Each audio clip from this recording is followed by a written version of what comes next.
Bienvenidos. Este es el día 242. Estamos leyendo toda la Biblia en 365 días. Pidamos la gracia del Espíritu Santo. Dios quiere darnos su Espíritu Santo. Cristo quiere que recibamos el Espíritu Santo. Y nosotros lo suplicamos junto con toda la Iglesia. Hoy tenemos textos del segundo libro de los Macabeos, del libro de la Sabiduría y del Evangelio según San Lucas. En el nombre del Padre y del Hijo y del Espíritu Santo. Amén. Del segundo libro de los Macabeos, capítulo 9. Por ese tiempo, Antíoco tuvo que retirarse precipitadamente de las regiones de Persia. En efecto, después de haber entrado en la ciudad llamada Persépolis, intentó saquear el templo y apoderarse de la ciudad, pero el pueblo se amotinó y se defendió con las armas. Antíoco, derrotado por la gente del país, tuvo que emprender una vergonzosa retirada. Cuando estaba en Ecbátana, recibió la noticia de lo que le había sucedido a Nicanor y a las tropas de Timoteo. Enfurecido a causa de esto, pensaba desquitarse con los judíos de la afrenta que le habían inferido los que le obligaron a emprender la retirada. Entonces ordenó al auriga que condujera el carro sin parar hasta el fin del trayecto. Pero en realidad ya era inminente el juicio del cielo, porque él había dicho lleno de arrogancia: «Al llegar allí, haré de Jerusalén un cementerio de judíos». El Señor que todo lo ve, el Dios de Israel, lo castigó con un mal incurable e invisible. Apenas pronunciadas estas palabras, sintió un intenso dolor intestinal, con agudos retorcijones internos. Todo esto era muy justo porque él había atormentado las entrañas de los demás con tantos y tan refinados suplicios. A pesar de esto, no cedía en lo más mínimo su arrogancia. Por el contrario, siempre lleno de soberbia y exhalando contra los judíos el fuego de su furor, mandaba acelerar la marcha. Pero mientras avanzaba velozmente, se cayó del carro, y todos los miembros de su cuerpo quedaron lesionados por la violencia de la caída. Aquel que poco antes, llevado de una jactancia sobrehumana, creía dictar órdenes a las olas del mar y pensaba pesar en la balanza las cimas de los montes, era llevado en camilla después de haber caído en tierra. Así ponía de manifiesto a los ojos de todos el poder de Dios.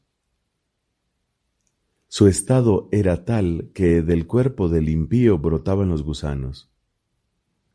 Estando vivo aún, la carne se le caía a pedazos, en medio de dolores y sufrimientos, y el ejército apenas podía soportar el hedor que emanaba de él. A causa de ese olor insoportable, nadie podía llevar ahora al que poco antes se creía capaz de tocar los astros del cielo. Solo entonces, en aquel estado de postración, comenzó a ceder en su desmedida soberbia y a entrar en razón, por los dolores que se hacían cada vez más intensos a causa del castigo divino. Como ni él mismo podía soportar su propio hedor, exclamó: «Es justo someterse a Dios y no creerse igual a él, siendo un simple mortal». Aquel malvado rogaba al soberano, de quien ya no alcanzaría misericordia, prometiendo que declararía libre a la ciudad santa, a la que antes se había dirigido rápidamente para arrasarla y convertirla en un cementerio, que equipararía con los atenienses a todos aquellos judíos que había considerado dignos no de una sepultura, sino de ser arrojados junto con sus hijos como pasto de las fieras y de las aves de rapiña, que adornaría con los más hermosos presentes el templo santo que antes había saqueado, que devolvería con creces los objetos sagrados y que proveería con sus propios ingresos los fondos necesarios para los sacrificios, Y finalmente, que se haría judío y recorrería todos los lugares habitados proclamando el poder de Dios. Como sus dolores no se calmaban de ninguna forma, porque el justo juicio de Dios se había abatido sobre él, y desesperando de su salud escribió a los judíos en tono de súplica la carta que se transcribe a continuación. Antíoco, rey y general, saluda a los judíos, ciudadanos respetables, deseándoles felicidad, salud y prosperidad. Si ustedes y sus hijos se encuentran bien y sus asuntos marchan conforme a sus deseos, damos inmensas gracias por eso. En cuanto a mí, que estoy postrado sin fuerzas en mi lecho, conservo un afectuoso recuerdo de ustedes y de sus buenos sentimientos. Cuando regresaba de las regiones de Persia contraje una penosa enfermedad y he creído conveniente preocuparme por la seguridad de todos.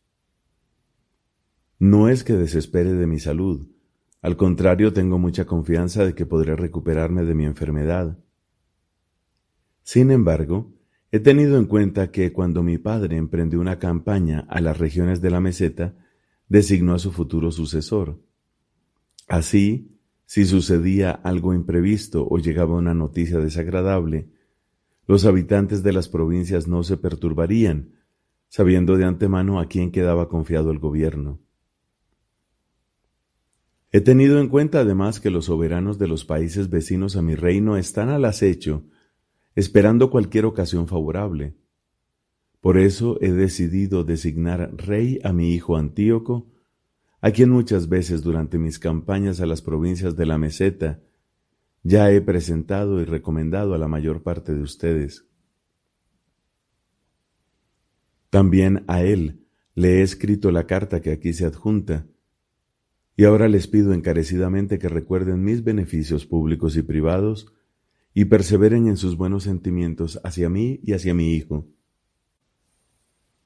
porque estoy persuadido de que él seguirá con moderación y humanidad el programa que yo me he trazado, y así se entenderá bien con ustedes.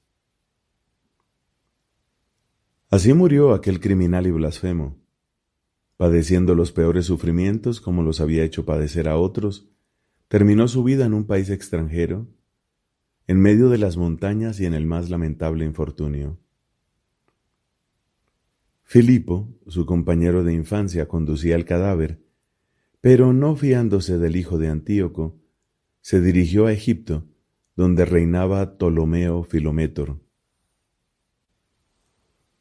Macabeo y sus partidarios, guiados por el Señor, recuperaron el templo y la ciudad, derribaron los altares erigidos por los extranjeros en la vía pública y también los recintos sagrados. Una vez purificado el templo, construyeron otro altar. Luego, sacando fuego del pedernal, ofrecieron un sacrificio después de 2 años de interrupción y renovaron el incienso, las lámparas y los panes de la ofrenda.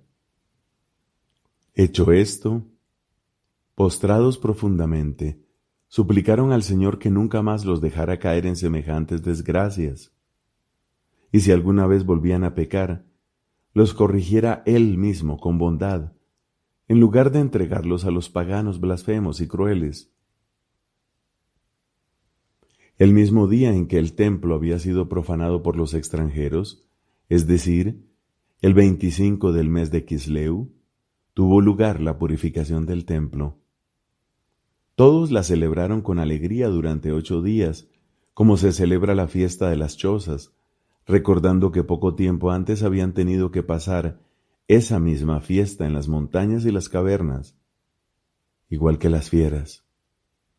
Por eso, llevando en la mano tirsos, ramas verdes y palmas, elevaban himnos a aquel que había llevado a término la purificación de su lugar santo. Y por una resolución votada públicamente, ordenaron que toda la nación de los judíos celebrara cada año esta misma fiesta. Tales fueron las circunstancias de la muerte de Antíoco, llamado Epífanes. Ahora vamos a exponer los hechos concernientes a Antíoco Eupátor, hijo de aquel impío, relatando sucintamente los males que acompañan a las guerras. Después que heredó el trono, puso al frente de los asuntos de Estado a un tal Lisias, nombrándolo además gobernador supremo de Celesiria y Fenicia. A todo esto, Ptolomeo, llamado Macrón, que fue el primero en tratar con justicia a los judíos, reparando así las injusticias cometidas, procuraba resolver pacíficamente los asuntos referentes a ellos. A causa de esto fue acusado ante Eupátor por los amigos del rey, y a cada momento oía que lo llamaban traidor por haber abandonado Chipre, cuyo gobierno le había confiado Filométor, para pasarse a Antíoco Epífanes.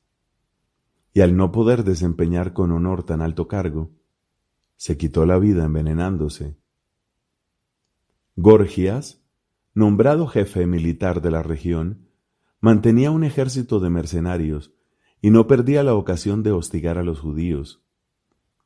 Al mismo tiempo que él, los idumeos que dominaban importantes fortificaciones hostilizaban a los judíos y trataban de fomentar la guerra, acogiendo a los fugitivos de Jerusalén. Los partidarios del Macabeo, después de celebrar una rogativa y de pedir a Dios que luchara en favor de ellos, se lanzaron contra las fortificaciones de los idumeos.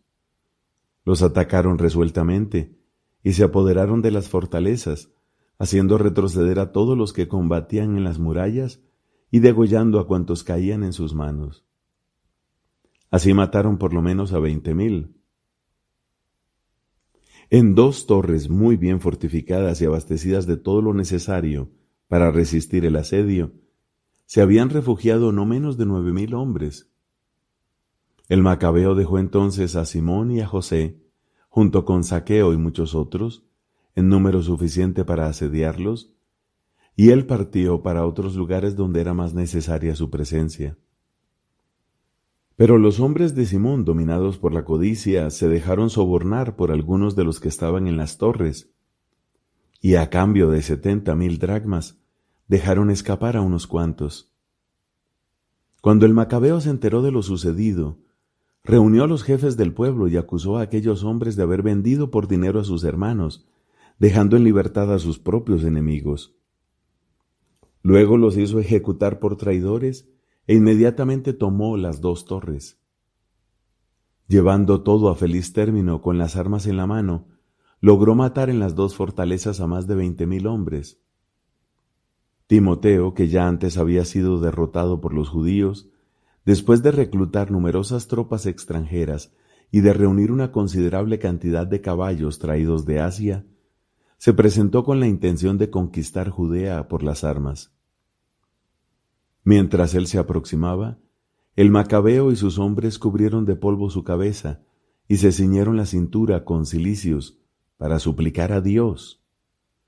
Postrados al pie del altar, le pedían que se mostrara propicio con ellos, haciéndose enemigo de sus enemigos y adversario de sus adversarios, como lo declara la ley. Al terminar la súplica, empuñaron las armas y avanzaron un buen trecho fuera de la ciudad. Cuando estuvieron cerca de sus enemigos se detuvieron. Al despuntar el alba, los 2 bandos se lanzaron al combate. Unos tenían como prenda de éxito y de victoria, además de su valor, su confianza en el Señor. Los otros combatían impulsados solo por su arrojo. En lo más encarnizado de la batalla, los enemigos vieron aparecer en el cielo 5 hombres majestuosos, montados en caballos con frenos de oro, que se pusieron al frente de los judíos. Esos hombres colocaron al Macabeo en medio de ellos, y cubriéndolo con sus armas lo hicieron invulnerable, mientras arrojaban flechas y rayos contra los adversarios. Estos, enceguecidos por el resplandor, se dispersaron en el más completo desorden. Así perecieron 20,500 soldados y 600 jinetes. El mismo Timoteo tuvo que refugiarse en una fortaleza muy bien defendida, llamada Geser, donde gobernaba Quereas. Las tropas de Macabeo, enardecidas por la victoria, sitiaron la ciudadela durante 4 días.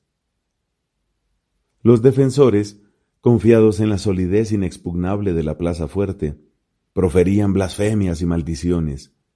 Pero al amanecer del quinto día, 20 jóvenes de las tropas del Macabeo, enfurecidos por las blasfemias, saltaron virilmente sobre la muralla y con ímpetu salvaje mataban a todos los que se les ponían delante.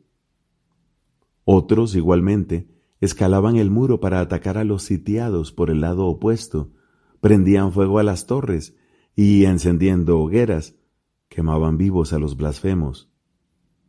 Otros, mientras tanto, derribaron las puertas y, abriendo paso al resto del ejército, se apoderaron de la ciudad. A Timoteo, que estaba escondido en una cisterna, lo degollaron junto con su hermano Quereas y con Apolófanes. Una vez concluidas estas proezas, bendijeron al Señor con himnos y acciones de gracias, porque Él había concedido tan grandes beneficios a Israel y les había dado la victoria. Palabra de Dios. Te alabamos, Señor. Del libro de la sabiduría, capítulo 4, versículos del 16 al 20. El justo que muere condena a los impíos que viven, y una juventud que alcanza pronto la perfección reprueba la larga vejez del injusto. Ellos verán el fin del sabio, pero no comprenden lo que Dios quería de él. Tampoco saben por qué Dios se lo llevó a un lugar seguro. Lo verán y sentirán desprecio, pero el Señor se reirá de ellos. Después se convertirán en un cadáver infame, objeto del oprobio eterno entre los muertos.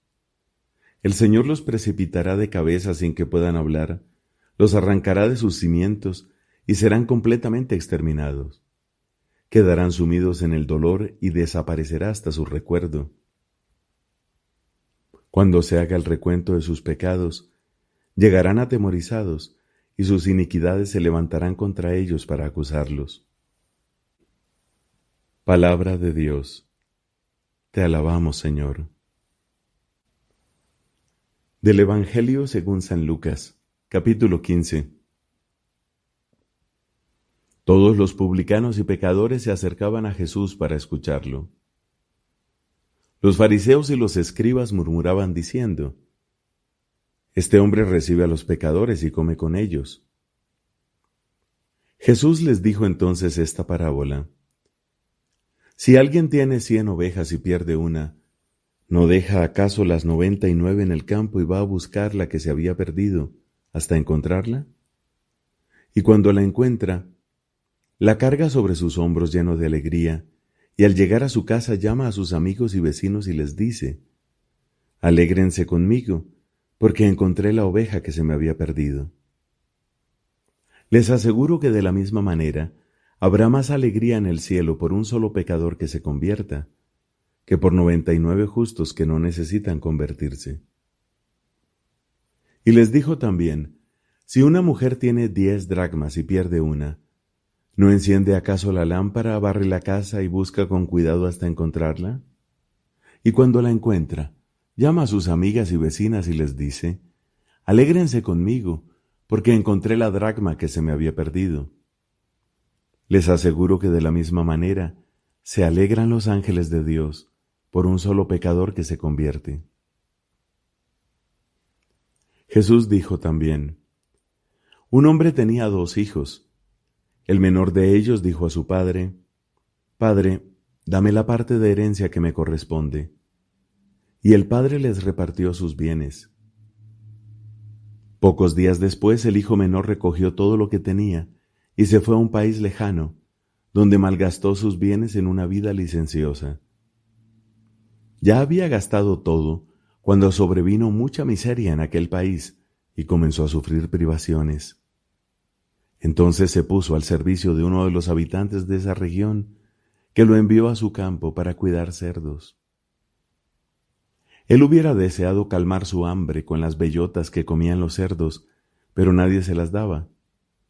Entonces recapacitó y dijo: ¿Cuántos jornaleros de mi padre tienen pan en abundancia? Y yo estoy aquí muriéndome de hambre. Ahora mismo iré a la casa de mi padre y le diré: Padre, pequé contra el cielo y contra ti. Ya no merezco ser llamado hijo tuyo. Trátame como a uno de tus jornaleros. Entonces partió y volvió a la casa de su padre. Cuando todavía estaba lejos, su padre lo vio y se conmovió profundamente, corrió a su encuentro, lo abrazó y lo besó. El joven le dijo: Padre, pequé contra el cielo y contra ti. No merezco ser llamado hijo tuyo. Pero el padre dijo a sus servidores: Traigan enseguida la mejor ropa y vístanlo. Pónganle un anillo en el dedo y sandalias en los pies. Traigan el ternero engordado y mátenlo, comamos y festejemos, porque mi hijo estaba muerto y ha vuelto a la vida, estaba perdido y fue encontrado. Y comenzó la fiesta.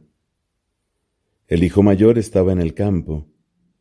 Al volver, ya cerca de la casa, oyó la música y los coros que acompañaban la danza, y llamando a uno de los sirvientes le preguntó qué significaba eso. Él le respondió: Tu hermano ha regresado, y tu padre hizo matar el ternero engordado, porque lo ha recobrado sano y salvo.